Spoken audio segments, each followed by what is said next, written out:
I'm Al McFarlane. Welcome to the Conversation with Al McFarlane. I'm glad to be here and glad to have you along as well. Today is Friday, and Fridays we do the Healing Circle. I'm joined by my fearless leader and colleague, Dr. Bravada Garrett Akinsanya.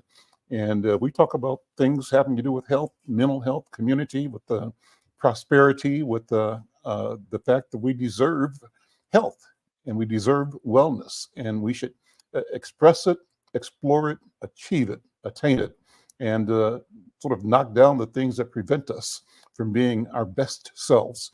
Well, Dr. B, good to see you. Welcome. I'm going to add a new friend. I don't think you've worked with her before on this program, but our friend Coach Leah Jean Denley, normally is with us on Tuesdays to talk about sports, but she's here today presenting herself as a Green Heart Academy mental health coach and advocate. So Coach Leah, sister, good to see you again. Welcome to the Friday program of Conversations with Al McFarlane, the Healing Circle. And before we get started, because we've got a protocol for doing this, I want to say that we've got a great program with two special guests. One is Michi Burrell, and she is a New York-based artist, producer, playwright, academic, and she's here in Twin Cities to present her play, the world premiere of the play Drawing Lessons, which runs from October 8th through November 10th at Children's Theater's Cargill Stage. That's over in South Minneapolis on 3rd Avenue South. We'll talk to her about her work, about the play, and hopefully she'll keep inviting you to enjoy and to be a part of and to learn and grow with the story, the mission that she'll be presenting.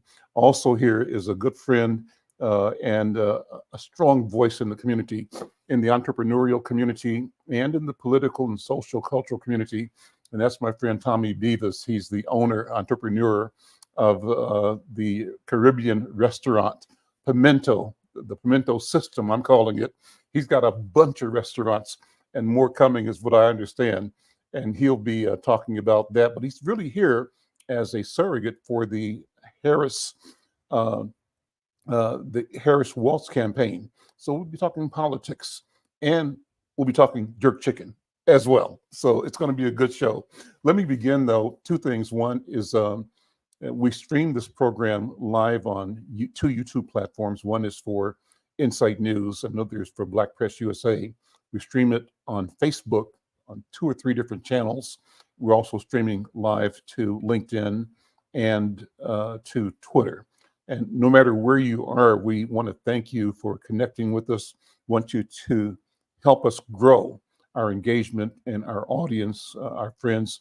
And we want you to be a member or a supporter or subscriber. How do you do that? You go to the YouTube platform, YouTube /Insight News MN, and simply hit the subscribe button, like and share. Let people know that you've checked us out, that you're part of the conversation. And that'll be a way for you to get notifications when we go live every day of the week. We also are incentivizing our friends through our partnership with the Minnesota Twins baseball team. And if you decide today that you can become a subscriber or a member, you can put your name in the hat for a pair of tickets to a September or October Twins baseball game. All you have to do is go to the YouTube Insight News MN channel, and from there, leave a comment, but your comment should start with the word baseball. And anything you want to say is fine. We want you to comment on the content that you hear today, or anything else that's on your mind. If you have suggestions or ideas or stories that you want us to pay attention to look into, we'd be glad to do that. We thank you wherever you are. We'd love to have you drop a note, say hello to people from wherever you are. Shout out your town, your community, your organization, your association. With that, let me invite Dr. B. We call her Dr. B, to open this program. We've got a special protocol, and I enjoy it. You'll enjoy it as well. Dr. B, how you doing? I'm great, Brother Al. It's another fine day, another time to breathe and realize that that's the Creator's way of telling us to keep going. So Dr. B, happy birthday to you. Birthday last week. Yeah, So thank you. I want the world to know. I was that you, truly born. Yeah. yeah, and that you circled the sun one more time, right? Yes, I did. Thank you so much. And it was a very wonderful birthday, too. As my sister came from Texas, and we had lots of cake with my staff, and it was just a wonderful day to celebrate. And thank you so much, Awesome. brother, and also for many, many community members who went to my Facebook and my I guess my Facebook and my Twitter account, X, whatever they call it, Mhm, just tell mhm. me happy birthday. So thank you, everybody. I'm For glad to sure. be here. And especially glad that I'm here for one more time to put us into the healing circle and to invite our viewers and those who are listening to us on various podcast locations to just take a deep breath, because breath is the signal of life. And it's a constant reminder of the Creator's way of telling us to keep going. Just breathe in one more time and let it go. I ask people to look to their left, look to their right, look behind themselves, just making sure they feel safe. And as you do that inventory of safety, be centered now and give yourself permission to just let go for a moment. And as you let go, recognize that you sit in this space because you're the embodiment of generations of dreams and hopes. Those were the dreams and hopes of our elders. And we honor our elders because they're closest to our ancestors. And we honor our ancestors since they're closest to the Creator. And we sit in circle because there's no beginning and no end, no power dynamics. Everyone has access to the space of power, the center of the circle where voices are heard. So today, as we sit in circle with one another in our African tradition, honoring the shoulders on whom we stand, honoring our ancestors and our Creator, let's step into this sacred space and realize that African people are orderly. And as we sit in this space, we use a virtual talking stick. We may not be in the same room, but we're connected spiritually as brothers and sisters on this planet. And with that, if you're using the talking stick, you have a chance to talk. And when you need the talking stick, if the spirit so moves, you ask for the stick, even if it's outside the circle. And that's how we give each other voice. So I want to honor Baba Al and say thank you once again for giving me the honor of opening the circle.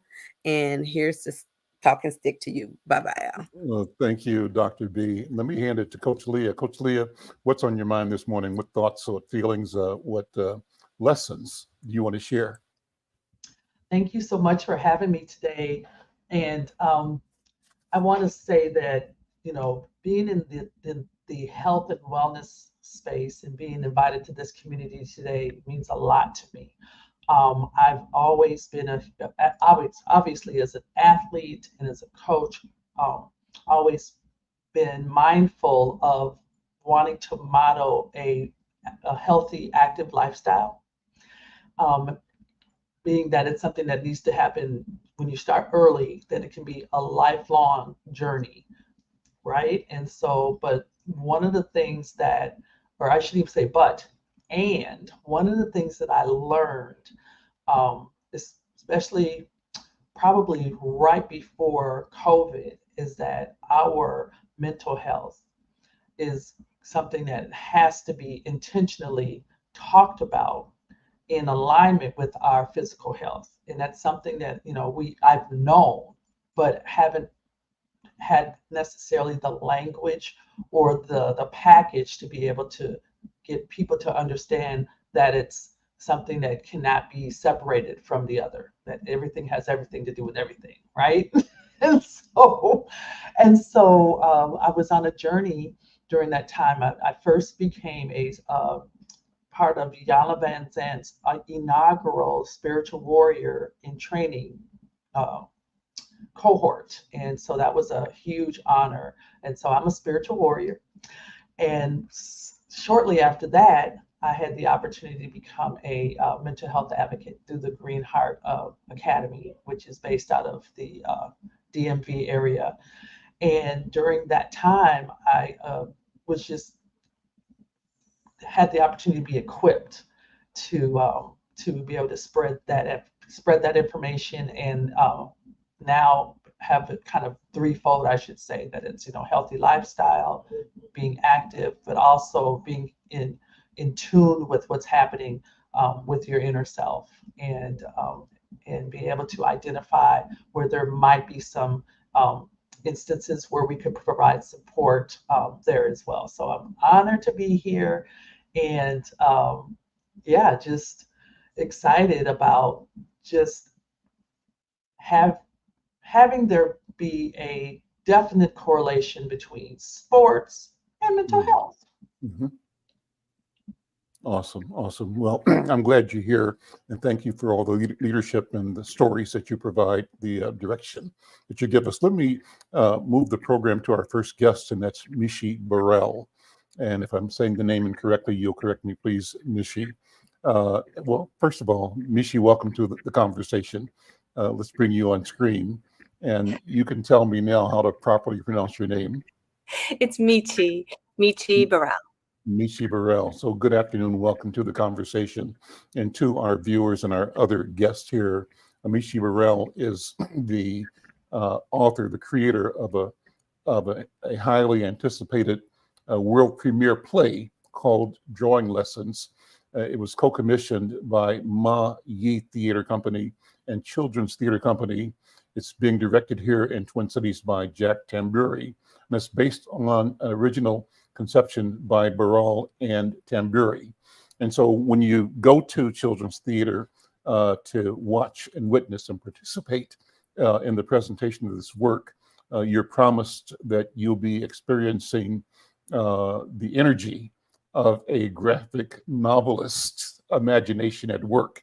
So you're going to be inside of a story being created, and it's described as the artist or the graphic novelist produces dynamic jump off the page drawings that show her graphic novel coming together as she deals with her school and friends and her Korean heritage, how that heritage fits into her American lifestyle. And will her contentious friendship with her friend Paul help or hinder her progress? Will either of them ever find their true artistic voices?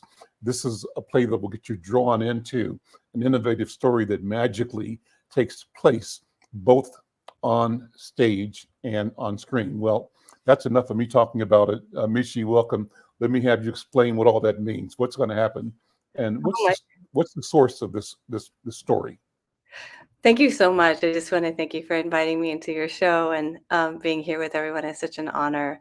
And I just wanted to say, in some ways, actually, the concept of the talking stick, which I'll take on, is very much a part of the play, in the sense that the pen or the pencil becomes a kind of talking stick for this character. And so, apropos of the theme of today, I really do propose in the play that art is this interspace of connection with other people, and also with the past, with our ancestors, with heritage, and also with ourselves, the kind of integrated possibility of integration, and of an experience of wholeness. I really do feel that the arts give us an experience of connection and wholeness with other people and community. And that really is kind of the journey of this play. There's a 12-year-old Korean American girl who's at the center of it. She is shy, she is introverted, she is overwhelmed by school and not so great at talking.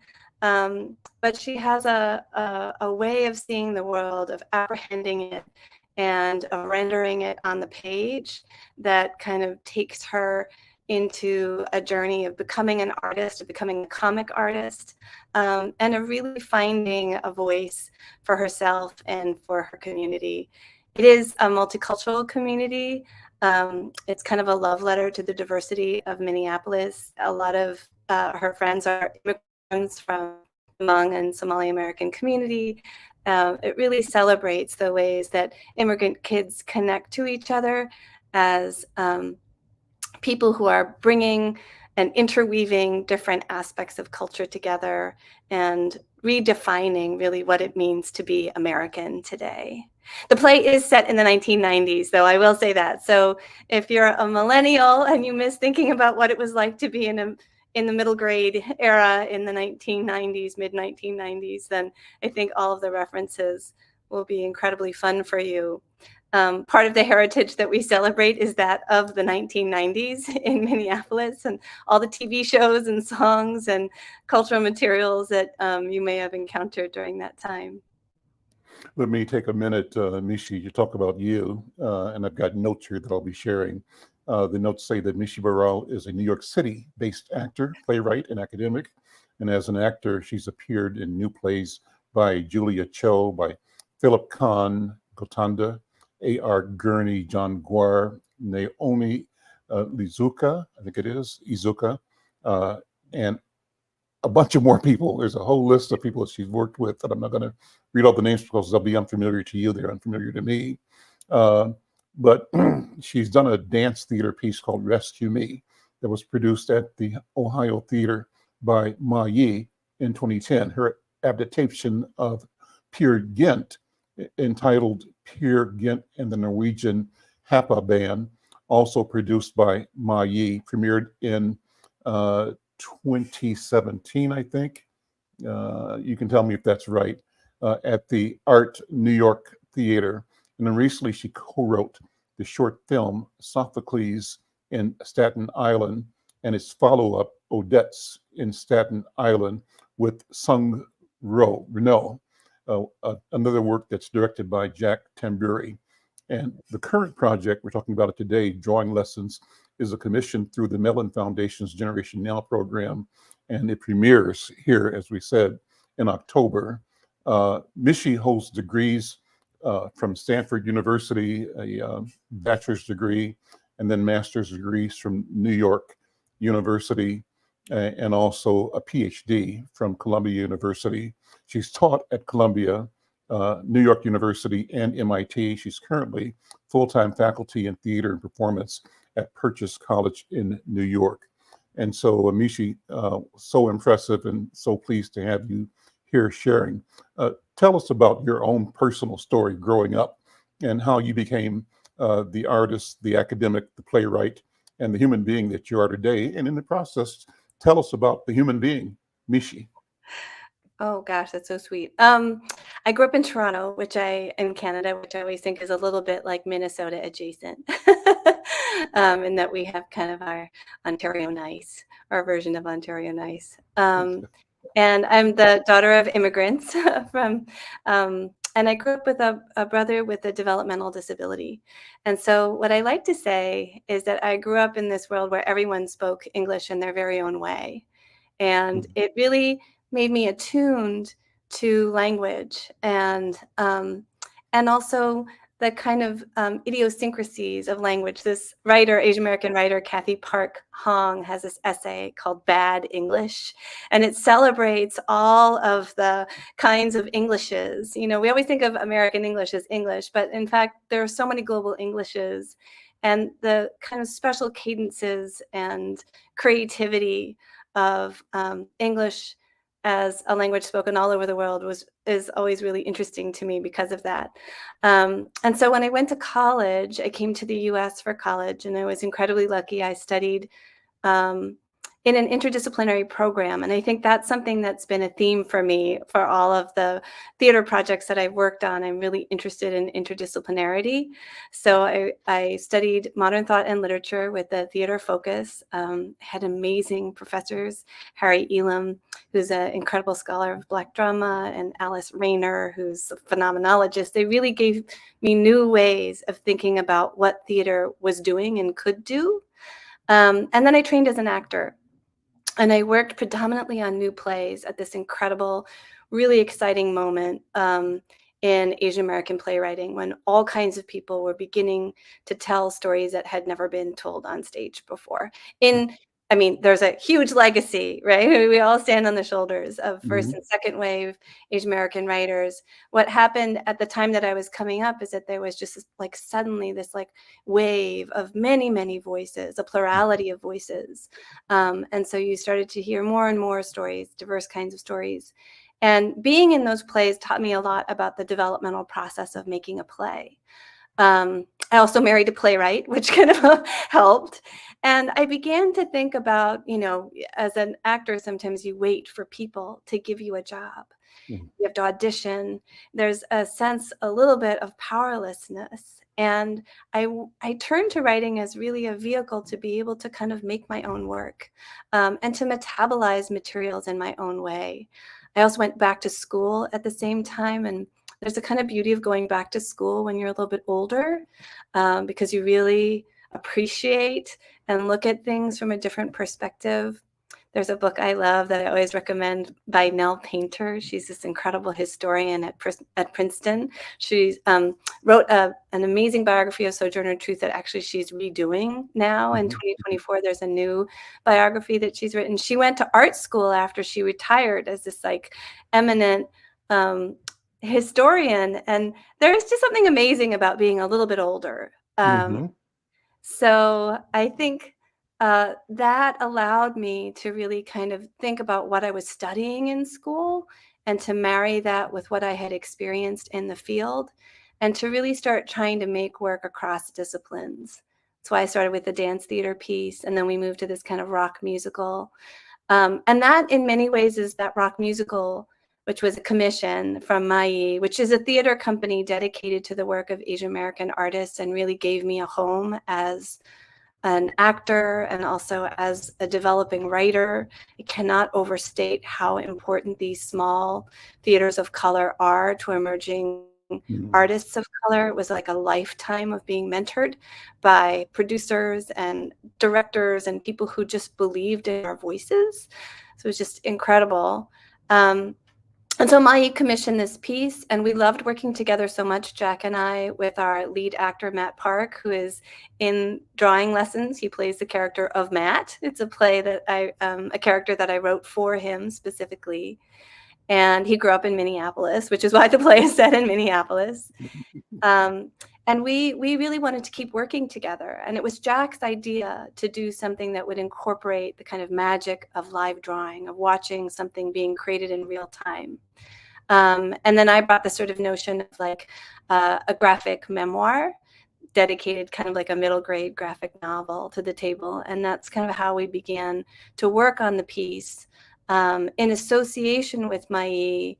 And then that became part of the Generation Now. We applied as part of the Generation Now program funded by the Mellon, which has it's an extraordinary program that has partnered with the Children's Theater Company in Minneapolis to create like a repertoire, an archive of plays by communities of color to expand the number of plays that kids of color and their families and their friends can all come and see at Children's Theater Company. So they've partnered not just with Mai, but with Native Voices, with the theater company, a Latino theater company in LA, and Penumbra, which is a local theater company here.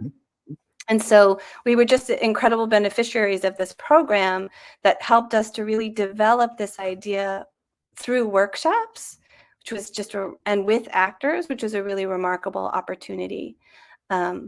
And young actors here too. One of the gifts of working with Children's Theater Company, the play is actually written for grown-up actors to double if they need to, but here we actually have kids playing kids.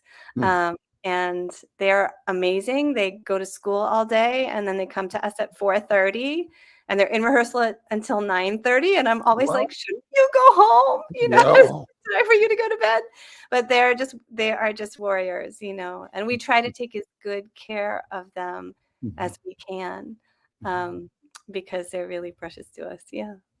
It's amazing. Let me ask you what you think the end game is. What I'm hearing is that there is power in positioning ourselves, our communities, our cultures, our voices in the arena of theater and performance art. And you haven't said it, but I think we know that the allusion to, you said what, Ontario nice, Yeah. Minnesota nice, that's code language, right? Those two phrases open up a whole dimension of understanding of historic systems of exclusion, of denial, of marginalization, and of unearned but assumed privilege that comes out of European or quote unquote white culture. And so as you discover the ability to collaborate with different cultural communities, particularly through the collaboration of theaters that you are working with, what's the end game? What's going to come out of this in terms of opportunity for our children, our culture, but ultimately for humanity?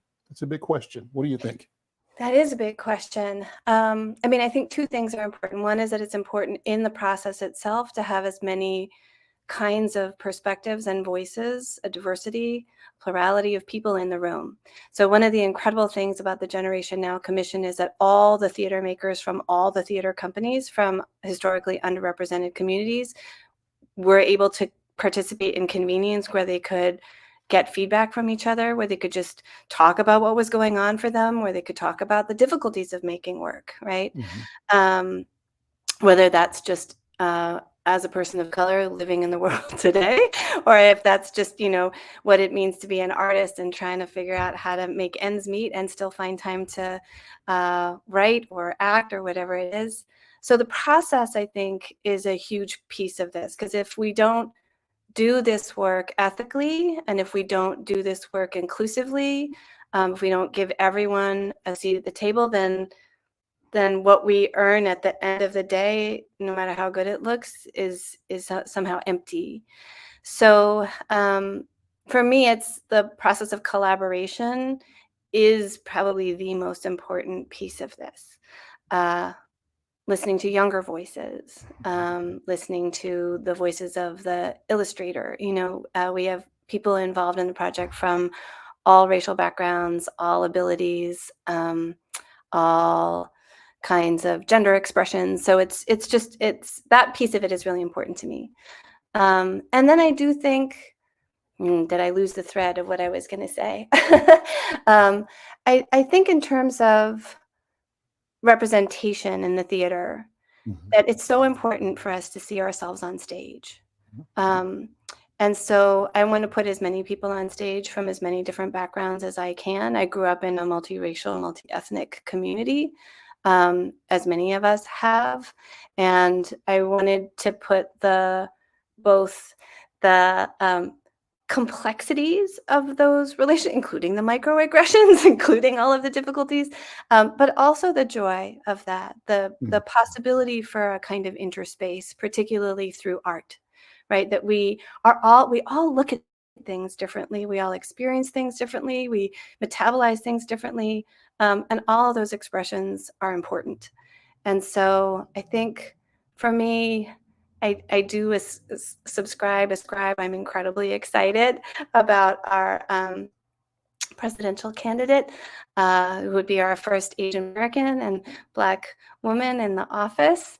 And, I do ascribe to an extension of Obamaism, which is inclusive, with an acknowledgement of the historical injustices and difficulties that have been faced by marginalized communities. What a wonderful place to pivot. Let me bring in two more voices. And we mentioned earlier that we've got Tommy Vivas here, who is a surrogate or a spokesperson for the Harris Waltz campaign. Tommy, welcome and good to see you, my friend. And also here is Dr. Oliver Williams, who is one of our co-sponsors or co-hosts for the Healing Circle. Dr. Williams, good to see you again. Tommy, let me ask you to number one, let me acknowledge that you're also a member of the board of directors of Children's Theater. And I know that wasn't on your agenda to talk about, but it's important to talk about it as you hear Mishi Burrell talk about what they're doing, how important it is from your point of view as one of the directors to bring that voice and that resource. It's a marvelous, marvelous resource, not only in this community, but in the world. It's unique in the country. But how important is that, and how important is the work from your point of view as an entrepreneur, as an African, as a Caribbean, as a person who's also an immigrant? Talk about that, if you would, Tommy. Yeah, Davis. thank you. And thank you for having me, as always, Al. So my history with the Children's Theater actually started when we hosted Three Little Birds here at the Children's Theater a couple of years ago, during COVID, actually, right before COVID. And it was an opportunity for my own daughter, who hears about Jamaica all the time. She went to the theater, and just by watching Three Little Birds, something clicked in her brain, where all of a sudden she was talking Jamaican patois like on the regular, right? So just even from the kids' perspective, bringing the culture here and bringing the cultural perspective to them, it's phenomenal. It's very educational. But taking it a step further, after the uprisings in 2020, Children's Theater brought together artists to talk about a play that was adapted from a book called Something Happened in Our Town. And we were able to sit around, watch the amazing performance. It was a performance that was centered around a little black boy who has a really good best friend neighbor, who's a little white girl, and her uncle happens to be a cop. Somebody got killed in their neighborhood, right? By an unarmed black man got killed by a police officer. And so just watching two kids trying to navigate the complexities of it, it's kind of rough. And so the beauty of what the Children's Theater does and what Michi's talking about is ways in which we can make our experience bite-sized and attainable and tangible and real and honest with the next generation as we're educating them.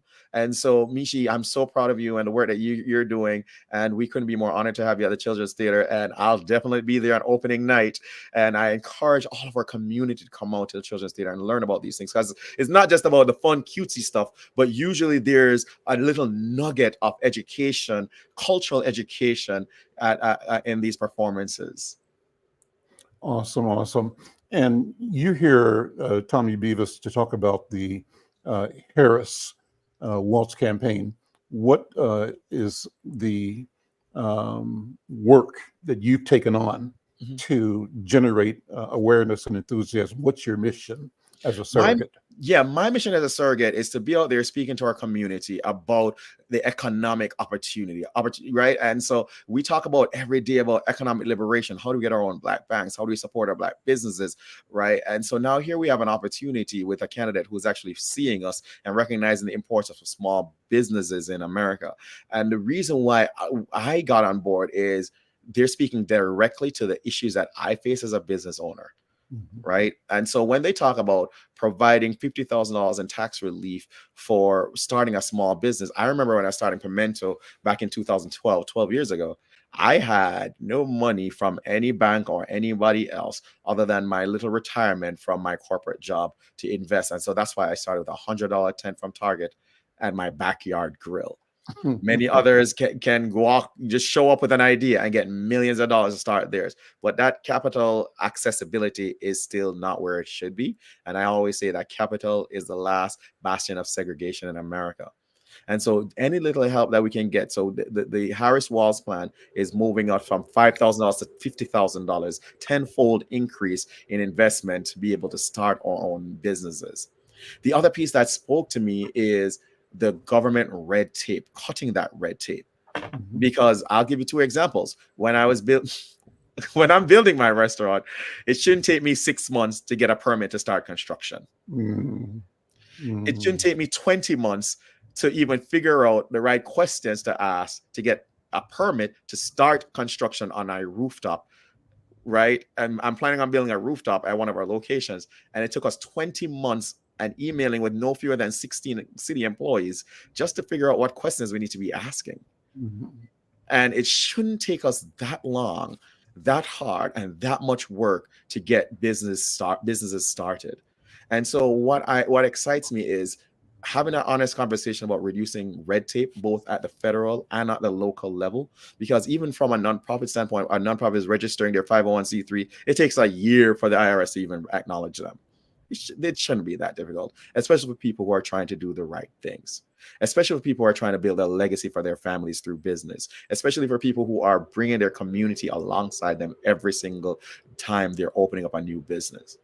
And then the third leg of the stool that I'm appreciative of is the goal to build 25 million new small businesses in America. Imagine what that can do. And not only just build 25 million new businesses, but how do we ensure that women and people of color get access to the capital, reduce that red tape, and enable for us to be able to build our own legacy so we can see the American dream, realize the American dream. Because until then, America will never reach our full potential, right? You can't leave half of the population out and then say America is a shining beacon on a hill. So I think, Tommy Beavis, you're talking in part about a reality that we don't talk enough about. You may remember the Saturday Night Live sketch with Eddie Murphy going to a bank as a business owner looking for capital to start a business. And he sat down with somebody, I'm not sure, I don't remember the roles exactly. Somebody can correct me on this, but either he was the banker and a white guy comes in and wants to borrow some money, he has no paperwork, no nothing, and he can't, give it to him because he's not qualified to get it. But then in a couple of seconds, the loan seeker asks for somebody else, somebody white. And when the white guy comes out and takes the position to service the request for loans, it's a white thing. And what do you need? In the drawer, here's the money. So there's been a system and a process that does not involve a lot of red tape. There's the old boy network, and there's the understanding that white people have, it seems to me, as an outsider, as a non-white person, that it makes it easy for them to get money, to move money, to fail again and again and again until they catch on and prosper. But that opportunity has not been and is not afforded people of color, Black people in particular. And so if you're talking about an administration that acknowledges that history and is intentional in saying our goal is 25 million new applications for small businesses during this administration, I think you're talking the right language now. What do you think, Tommy Beavis? Oh, absolutely. I'll give you some anecdotes. I have examples where I have white peers who have told me that they showed up to a bank because they have a relationship, and the banker is like, yeah, we'll give you $2 million to go figure out what type of business you want to start. So they just, not even a business plan, but we'll have $2 million available for you when you figure out what you want to do with it. Literal stories. The other story I'll share is when a Black person walks into a bank, particularly here in the Twin Cities, usually the first question that one is asked when we're talking about business lending is, oh, have you spoken to MEDA? Have you spoken to NDA? Have you spoken to those community development financial institutions? Right? And we're we're always shuttled to that direction. Why don't you go get some nonprofits to lend you money? Well, my white peers have never heard of MEDA. My white peers have never heard of NDC or any of these organizations. They just haven't. And it's literally me educating my white peers oftentimes like, oh yeah, they exist. And oh yeah, that's where I have to go. And that's where we have to go. Women ventures for women, right? It's unfortunate and it's unfair. And so we have to recognize that it is a segregated system, the financial industry, where some people literally with relationships can get access to capital. But the rest of us, we have to answer the question, what's our credit? What's our background? What have we done with our life? What's our character? What's that accent? What's that dreadlocks? Right? What did your mother do? What's your upbringing? We just need to get to know who you are, just to see who you are. And yet others just have one requirement, relationship. And so how do we fix that? And we're working very hard at doing that. There are lots of banks who are trying to change, but we need to stop trying and just do it because we've been sitting in this space for too long. We shan't pass this on to the next generation. It is irresponsible for us to sit here and say, you know what? Yeah, it's too hard to fix. No, No. That's In the right. world of AI, we shall not continue to use the dinosaur approach to keep us out of this economy. And that's Ooh. loving the opportunity economy that we're talking about, where we all get to participate. We all get to play. We're not talking about taking anything from anybody else. What we're saying is, instead of opening the door and letting one Tommy in, let's take the doors off the hinges so we can all have capital flowing freely. Right. And so what we ask for banks to do is, how do we get patient capital out there? Right. So instead of the regular standard loans where they're trying to figure out how can we get back our money in 2 to 4 years, how do we figure out how to make 2 to 3% loan interest rate and make it patient over 10 years? Right? Make that available for all of us. How do we even revisit how we're using credit to make determinations about people when we know that the notion of credit itself is kind of discriminatory, right? And so how do we look at different ways in which we can evaluate the risk factor of these loan applicants?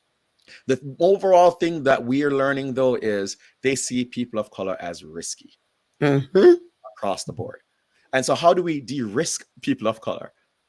And it's unfortunate that even in the best suits, even with the best haircut, without dreadlocks, we all face this. Even with an 800 credit score, we all face these challenges. 800 credit score, we all still face these challenges. And so I think, and I do believe that this generation and this next administration is going to ensure that never again do we have to suffer and be locked out of these opportunities. And that's why I'm supporting the Harris-Walz ticket, because they're demonstrating they want to be, as Marcus Garvey would call them, instruments of liberation. Ooh, tell it. Okay, I gotta have a talking stick. Please. Go ahead, Dr. B. I can't sit here without saying amen, shouting it out loud. But Sister Michi brought it. Brother Tommy just brought it. I'm just letting you know. The word my heart just kept beating. And the word was coming out was Kujichagulia. Kujichagulia, self-determination. Kujichagulia. That y'all express the epitome of what that word means. Taking what's in front of you and making it better. Taking what's in that looks ordinary and making it extraordinary. I am so on fire listening to the two of them. It makes me just want to grab my babies, grab all the children, and just pour that into them, because that is what makes us successful. That is what makes us well. Oh, honey, y'all came today. That's all I wanted to. I can't hardly stand. That's just y'all all of that and about it. Let's bring Dr. Oliver in. Dr. Oliver, how you doing? Here's a stick, Brother Oliver. Oh, he took it. You got it now. Go ahead. I'm enthused about the conversation. It's both from our brother Beavas and from Michi. And enthused about both things that you're talking about in terms of the Harris campaign, but also in terms of the work with regard to children and plays in the Twin Cities, but also the work that you're doing, Michi, and with regard to evolving the perspectives and getting different voices in, so people can see themselves in the things that you produce. So I'm just absorbing it. So thank you. Okay, give me the stick right back. I'm sorry. I don't mean to hold on stick forever. But even I was listening to you, and even then, talking. I think Coach Leah started us out talking about how do we need to learn the vocabulary of our own wellness. How we need to take charge of our minds, our bodies, and our spirits. In the lesson, you're showing us how to do that financially, how to do it spiritually, how to do it creatively, how to do it with our writing, our voice, our action, our social action, our votes. You're teaching us how to determine what we want in front of us. In the healing circle, the whole point of it is to acknowledge that power and lift it up in community. And this is actually one of my favorite shows that I think I've ever done. So I'll get a stick back to Brother Al, but I'm just saying. Well, let me switch back to Michi. You know, one of the things you said, Michi, was that jumped out at me was that as an actor, you discovered a certain powerlessness because you had to wait for somebody else to deliver the opportunity. And therefore, you decided to become a writer and a producer and a creator. Talk about that, because that's really the point of this thing. And I think that's what Tommy's talking about. How do we enable people to not be stifled, marginalized, pushed aside because we're waiting on somebody else to do? How do we create the space where we can freely and openly do what we can do out of our own volition and our own agency? Michi, what do you think? Well, this is, I think, one of the primary lessons in the play. So I guess I'll just draw on that one of the, like, I think Tommy was talking about, getting nuggets from the theater. And one of the things we do really try to lay in is this notion that anyone can draw, right? Often there's this sense of like, oh, but you have to have skills, or you have to have access, and you have to have mentors that are specific mentors. And this is really saying, trust who you are and trust your own line. You have a line. Everyone has a line. And that line is what's important. Creativity is always more important than proficiency. And it's creativity. And the other piece of that is persistence, right? That's what it takes to be an artist, is trusting your own creativity and trusting that if you put in the time and the work, people will want to know what you have to share. You will be able to reach somebody else through that. And so I think, it's a critical lesson for young people to learn, especially now, because there's so much pressure on kids, and we tend to type kids really fast. Oh, you're good at this, you're good at that, you're good at sports. And, by the time they're like 12, they're like locked into some idea about who they are. But creativity is always there for you as a resource, and it is always a space of agency, and autonomy. I think that's like the key thing, is wherever you are, whoever you are, even in like these, really punitive school environments, you still have autonomy as a creative person. So, We started.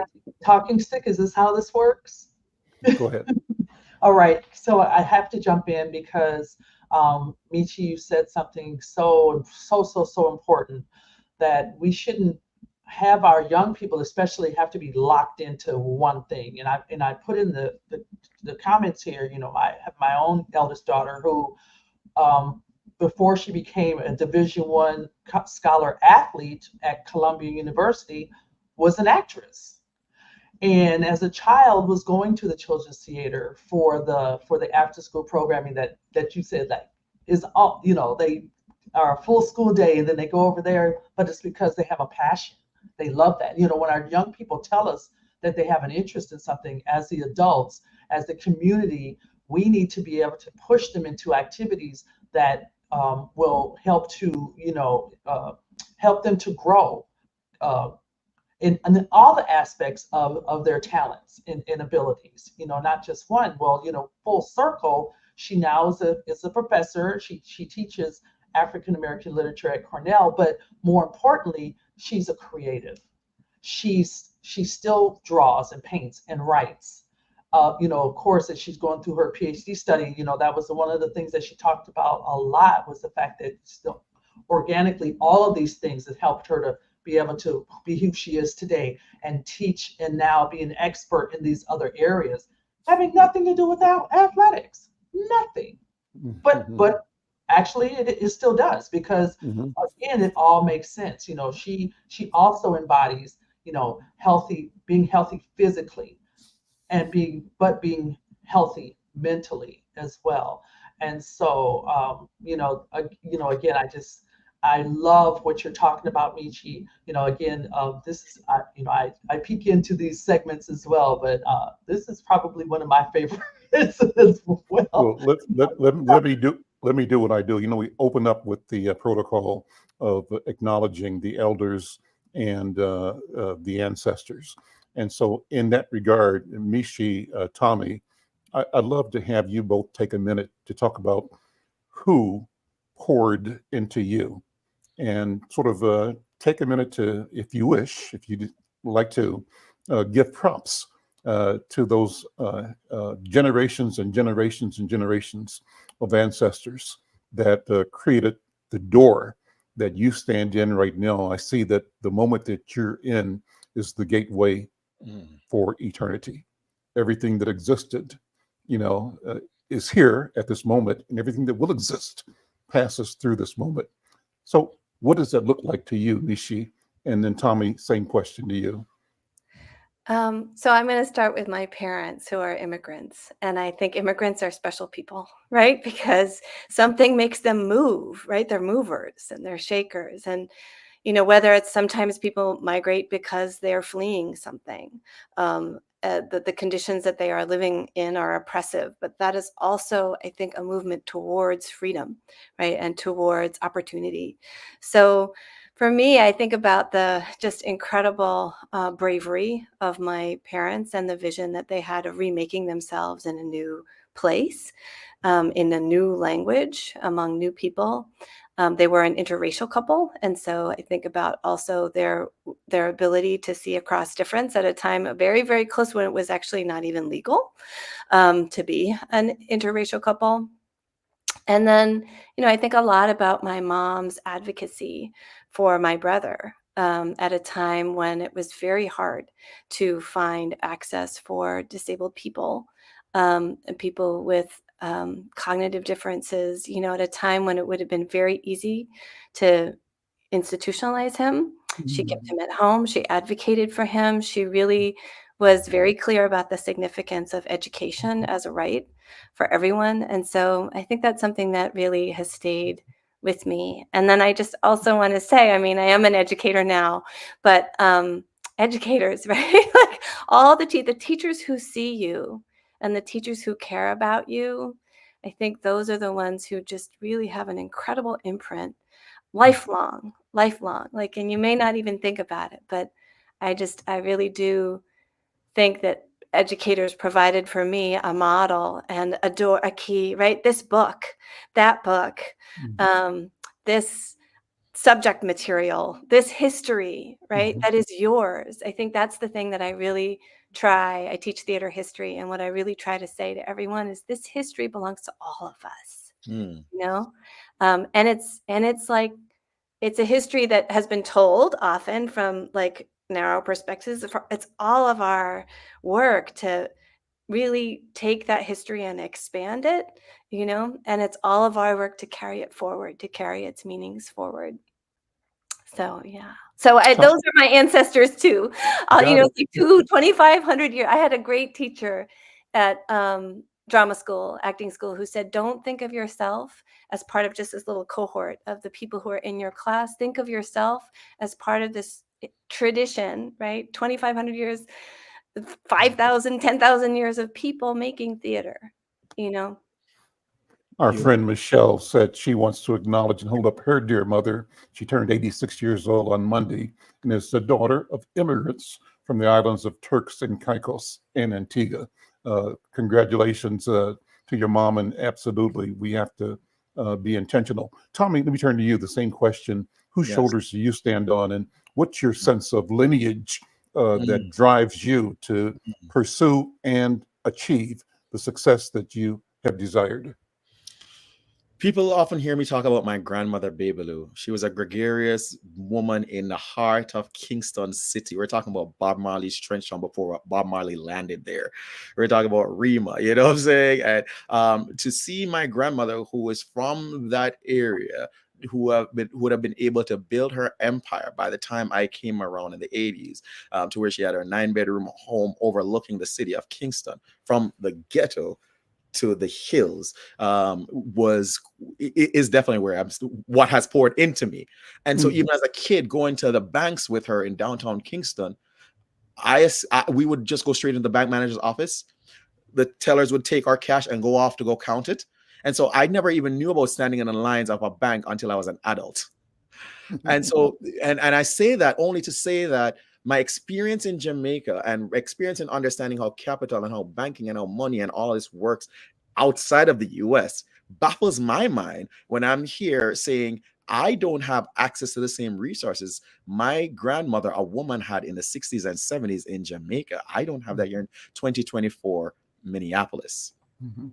Right. And so I only say that to say I'm standing on her. She has bred life. She taught me how to cook. She taught me business. She taught me people. She taught me politics.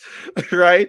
And so I'm just building on what our ancestors have been doing. Al, you can talk about even your Jamaican ancestry, right? We're from Mhm. a mighty people who believe we're Likaba with Talawa, which means we're small, but we're mighty. No matter Mhm. where we are, we can do our best and we can run stuff. And so I'm building on that Jamaican heritage and showing, building on Marcus Garvey and showing all of the rest of the world that, listen, man, nothing should stand in our way. Going back to Kuji Chakalia, right? Self-determination is the way Mhm. forward, and we are not stopping. We're going to be united buffaloes charging towards that watering hole. We're buffalo soldiers now, and nothing is going to stand in our way, not in this generation. This is our moment. This is our time. And that's why I'm so excited to be here and honored to be here representing the Harris Walls campaign.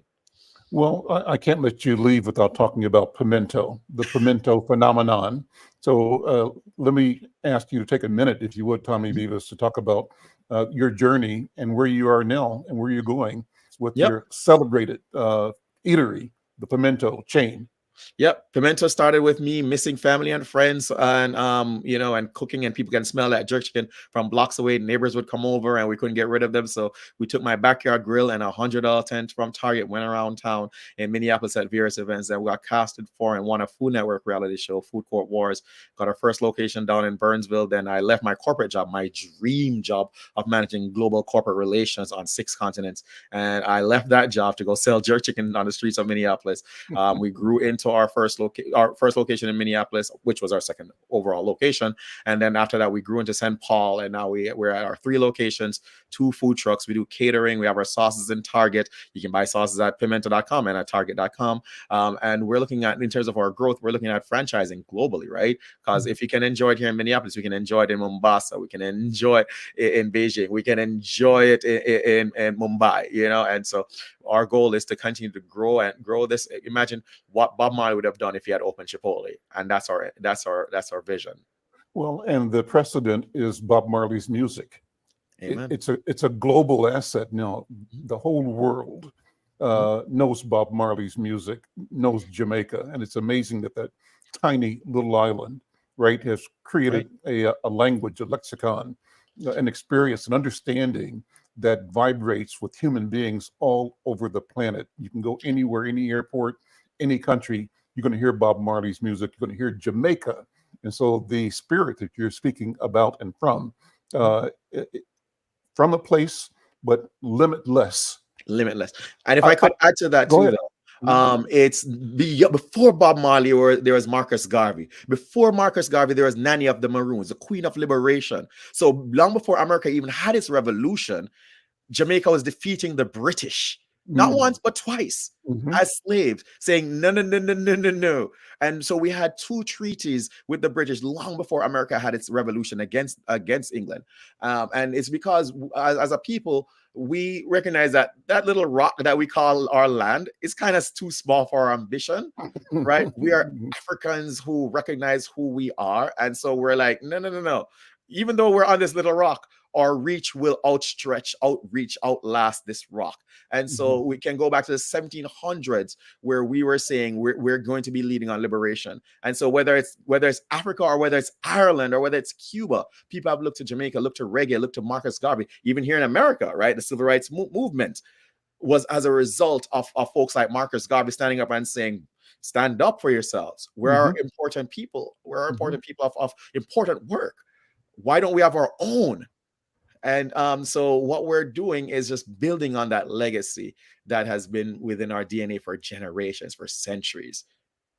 I love the idea that you projected the vision of Pimento, and I take the idea of the Pimento business as an allegory for all of the businesses that we can do. But you've already declared that this is a product that has a place in Mumbai, a place in Curacao, a place maybe in Tokyo or Hong Kong. It's a global experience like the music. And so what does it mean if we figure out how to elevate ourselves from the myopia that is prescribed or proscribed that we are surrounded with? We've been, as Malcolm would say, bamboozled, right? Hoodwinked, right? And attempted to be forced to focus only on our limitations, but not on our freedom and not on our power. And what you are expressing, Tommy and Mishi, is an ability to look beyond those external factors and discover the universality of our humanness and our ability to connect with humans across the planet. Mishi, what do you think? Yes. Yes, we can. Yeah. Sí se puede. That's right. That's right. Sí se puede. Okay. Yes. Tommy, thank you so much, man, for being here.